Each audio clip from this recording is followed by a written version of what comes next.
Here's your host, Alex Garrett.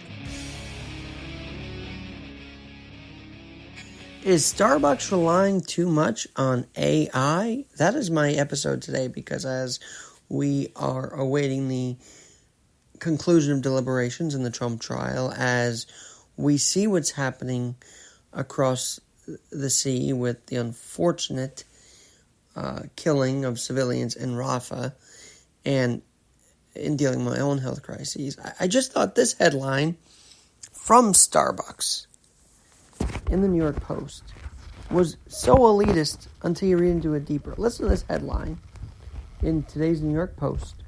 Starbucks customers outraged over 40-minute waits for coffee amid staffing cuts.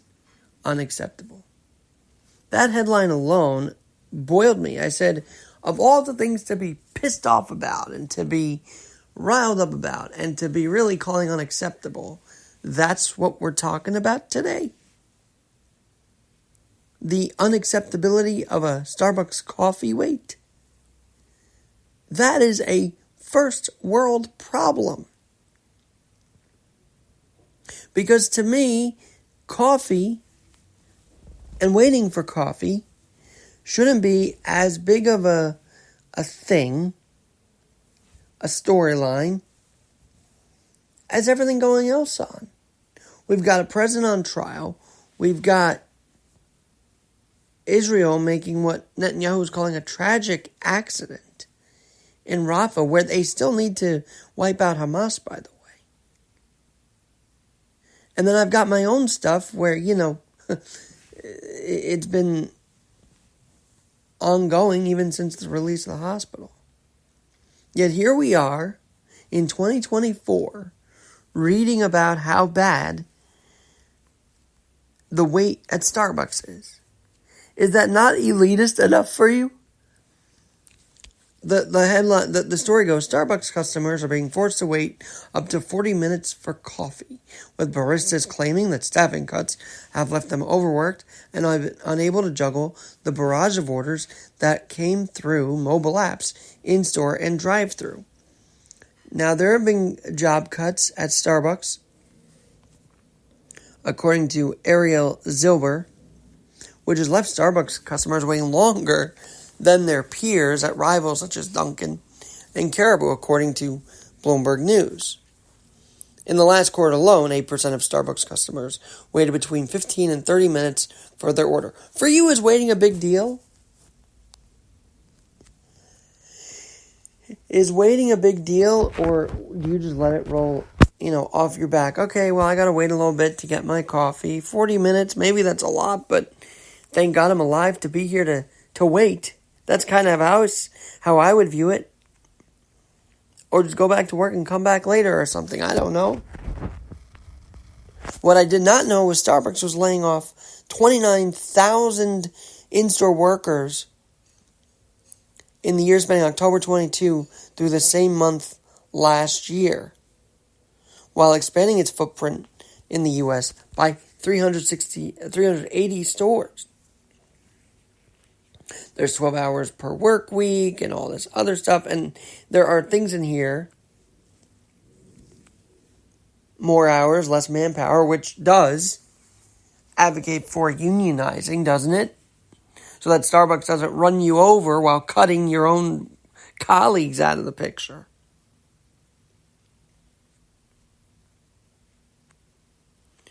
According to Chris Mills, who told Bloomberg News, when he went to the Shelton, Connecticut store on Mother's Day, he waited 40 minutes. He was pained by watching 6 baristas trying to fulfill all these orders. But here's the part that gets me. The algorithm, which they rolled out, is supposed to design allocation of labor and manpower, computing data such as order forecasts and product availability. They do not take into account. And this is where AI doesn't adapt well. When there are promotions or other things that customers can take advantage of, this algorithm doesn't know what it's doing. They're not factored in by the algorithm when determining how much manpower is needed. So it could be like 12 promotions in one day or whatever, and not many staffers to field them. Starbucks has needed such a rebrand. I guess they needed a reinvention officer, and that's Frank Britt, who called all of this unacceptable. But if they're relying on AI, which is leading to 40-minute waits, then that's what I need to know. All I need to know about trusting AI to the fullest extent. AI may work, text-to-speech may work, ChatGPT may have its pros, but it doesn't forecast or factor in spontaneous, spur-of-the-moment things. So there are two fronts I am coming to you with this on this podcast. Do we really need to complain about a 40-minute wait? Do you feel like that's two first-world problems for a simple Starbucks coffee? Or are you passionate enough to where you need that coffee now and you can't wait any longer? And I'll knock down people in front of me type of attitude to get my coffee type of thing. Or you won't more bother that AI is calling the shots right now with these algorithms that seemingly are failing. They're not taking into the humanity of all this. And I think that's the whole theme of this. The humanity of all of it. The humanity of waiting 40 minutes while, on the other hand, airstrikes are killing civilians in Rafah. And they can't wait. They have to evacuate as best as possible. And of course, I will always want Israel to wipe out Hamas. That is no doubt.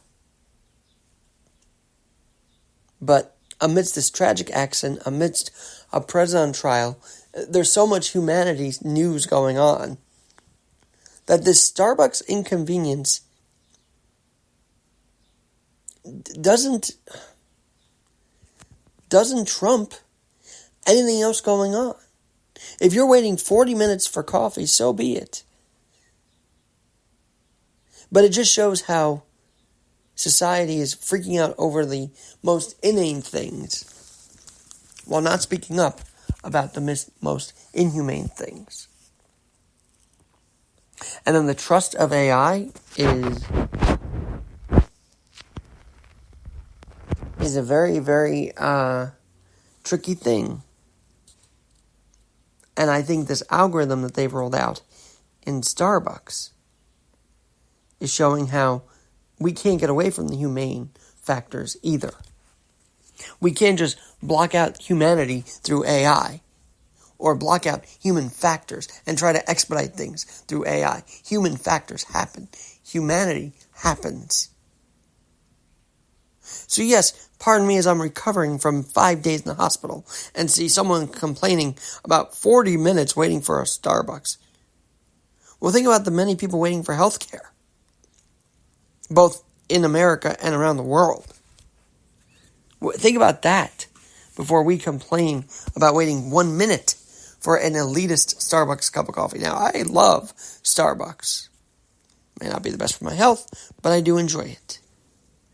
But I don't really care how long it takes, just as long as I get to enjoy it. I think this article is showing that nobody really has a bone of humanity or even grace in circumstances like this, in first world problems. Or they should actually channel that impatience towards doing something good. Like, if you're unhappy with how long you're waiting for Starbucks, apply to be a barista then and make your own coffee.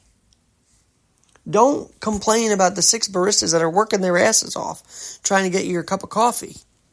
They're not at fault here. It's at the top that's at fault. So instead of complaining to the New York Post about it or Bloomberg News about it, hey, put on an apron, become a barista, and make your own coffee. The rolling up our sleeves is being torn away. That's another part of humanity. The rolling up our sleeves. We'd rather complain about it. We'd rather video it. We'd rather that instead of take action. And I think in these 5 days that I spent having that, take action with my family and I to get the best health care, that has rubbed off on me. So don't just sit there and wait 40 minutes or complain about waiting 40 minutes.